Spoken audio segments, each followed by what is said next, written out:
See, the first problem when speaking of moral responsibility is determining what personal identity is, whether we can identify ourselves as ourselves, whether we can know ourselves and ourselves. I think when you start to really think about the problem, what you see is that we don't actually have epistemological access to our own phenomenal experience. And what that means is that when we're approaching something like sensation, if those things don't actually exist, it's a problem of mereology.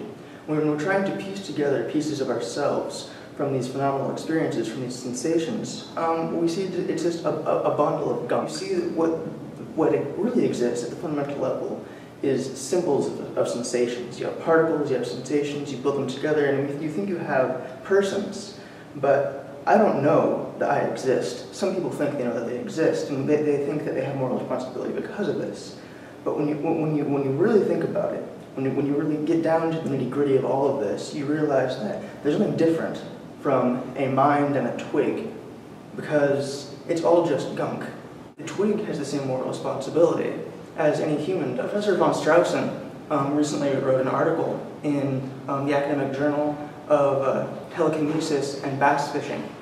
In order to be the best fisherman, you have to realize that your mind is the mind of the fish. They're indistinguishable. We think we can identify ourselves as these discrete bundles of things, but when all of these symbols arrange themselves into the larger gunk, we realize that there's a larger monistic truth. We're all morally responsible for everything and nothing. Take from that what you will.